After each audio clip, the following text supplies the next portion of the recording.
Welcome back to the channel. If this is your first time here, my name is Tim, and this is the Timo Show, where we show you guys different ways of making money through side hustles and working for yourself. And in today's video is going to be the sixth part of my podcast series, Meet the Creator. And today we have a very special guest. I can't wait for you to meet her. And yeah, I just got to quit saying and yeah after everything. So stick around and don't go anywhere. If you can go ahead and introduce yourself to the audience. Hey, my name is Jasmine, and I go by Let's Jazz It Up 2 online. If you have seen my videos, all my channels and social medias are linked up to Let's Jazz It Up 2. Find me anywhere. And I run the vending business, Vend 757, in Virginia Beach, Newport News, Hampton, Virginia, Suffolk, Virginia, and Virginia Beach. Excellent, excellent. And you had a YouTube channel before vending, right? You started your YouTube channel before you did vending, right? Mm-hmm. What made you want to get into vending?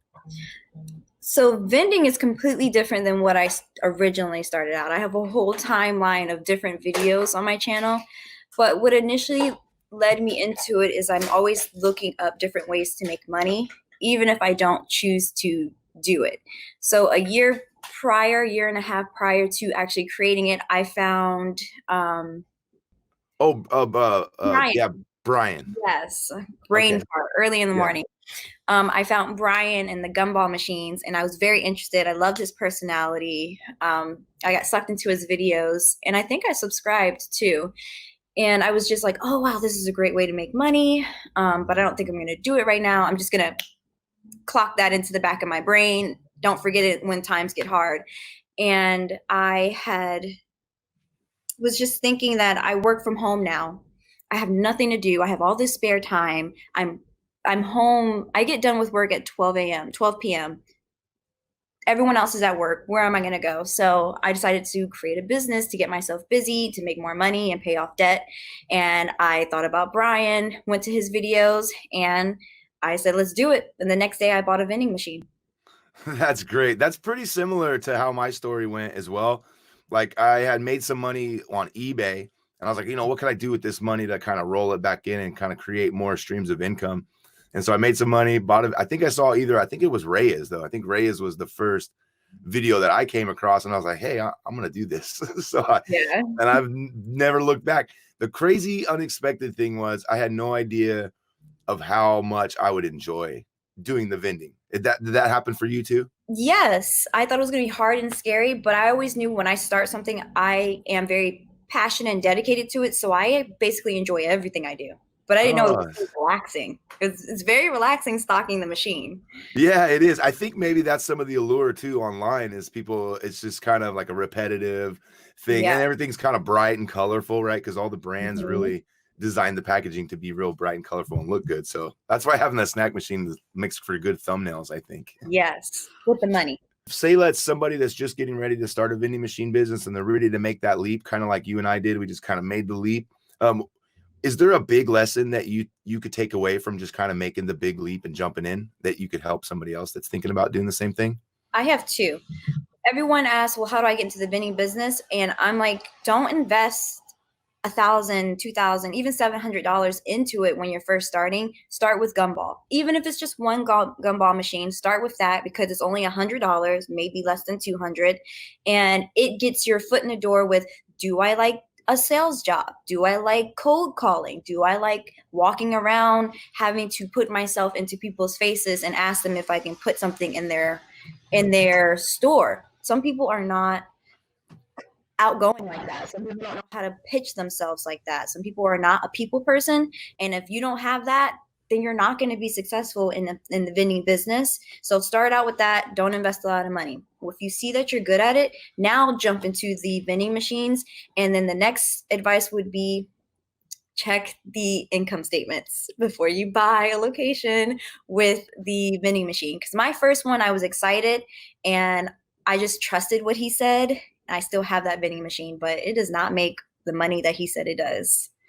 Okay, so the way you jumped in, so you bought a Gumball machine to start off with? Both. I bought it simultaneously. Okay, so you bought a route, and so the Gumball machine was also on location, and No, I bought that offline. Okay, and then you bought a route afterwards. Hmm. Oh man, I wish I could find routes. You know, I was looking to buy routes in the beginning, and there's none of them. There's none of them around me. So I was like, well, I guess I'll just get the machines and build my own route from the ground up. So that's kind It's not a lot around me, but I think they're overestimated. Like with how much they say a route makes and then what they want for it. I'm just thinking, do I want to invest $12,000 to $80,000 into just jumping into something like that? That's a huge commitment to something that I'm brand new at. yeah, and it kind of creates like it's scary, right? Because it's almost a liability because you're not really sure yet if it's gonna be generating money and all that kind of stuff too. So how many machines do you have now out on location? I have 7, so 3 big vending machines and 4 gumball machines. Before the outbreak, I would have had maybe 10, but 2 of those locations that I was about to put it into closed. So I have to wait for them to open up. So I know on your machines that you customize your machines, right? Don't you have like special wraps on your machines? I was right before the virus hit, I was going to do that, but I kind of put that on the back burner. So I was looking into wraps, but it's just better to put your blood, sweat, and tears into it and just do it by hand and just paint it.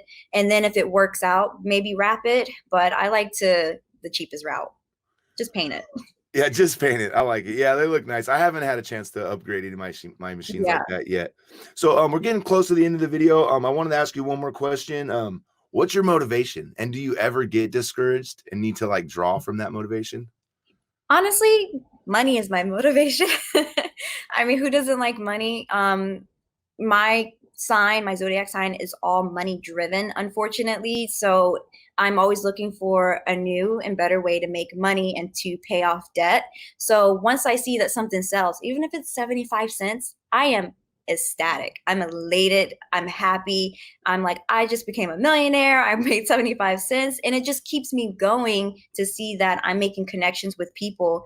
And I've always been self-motivated. The money just pushes me further.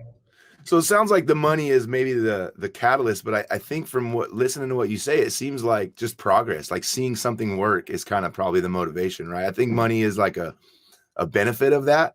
Mm-hmm. But like, I think like, you know, for me, I know, especially with YouTube and the vending, like you implement something like a strategy. And then if it works, it's like proof of concept. You're like, oh, like that gets me excited. Like, oh, this can work. You know, I think I'm getting goosebumps now just kind of thinking about it. Yeah. But like that feeling really keeps me motivated. Yeah, it is the progress. In another word, the money is the benefit. And I guess the money is the progress. But just seeing that, oh my God, I fixed that machine. Oh my God, I got a location. The progress of it's validating my efforts is what I love as well. Yeah, it's not for naught, you know, like it's something is coming out of something positive is coming out of it. And speaking on positivity, being a YouTube creator and creating content around the vending business, I think that it's helped me out. People that have done it has really helped me out. And then like I feel like I've been able to help a few people out, and I know that you've helped the people out. I've seen in the comments and stuff. And I just think overall it's a really great space to be in. And like I've said this before, is like I feel like I'm in a secret club. Yeah. You know, on the community is so positive. It's one of the best communities that I've ever been in. They're so positive. So it's like a family. It has drama, just like a family, right? It definitely has its fair share of drama. So one before I let you go, I have one final question. And I try to ask everybody this. If you could choose, let's say you make the exact same amount of money, but you could choose to do anything, but you have to work. So what would it be? What would you choose to do? I would be a travel vlogger. Travel. Yeah. You travel quite a bit. You were actually near me not too long ago. I think you went to Lake Tahoe recently. Lake Tahoe, and there's another place in California I went that wasn't as special, but yeah, I traveled all last year. Oh, okay. Yeah, Tahoe is just a couple hours away from me. I go often. I have my brother lives out there, so we travel up there a lot. And next time I come to California, I definitely have people I would love to meet. Yeah. Next time you come out, give me a call. Definitely. Hey, I really appreciate you taking the time today, Jasmine, to maybe help out some beginners with some tips and stuff. And I know you just got off work, and I know our time zones are weird, so it was hard to get linked up. But I'm glad we got to sit and chat. And I just want to say thank you for taking the time out. I really appreciate it. Thank you for asking me. Yeah, of course. Hey, we're a family, right? Just like we were saying. All right. Well, we'll talk to you later. And you guys make sure to go see Jasmine's channel. Make sure to sub. I'll leave a link in the top of the description below. And yeah, thanks for watching. And we'll see you in the next video.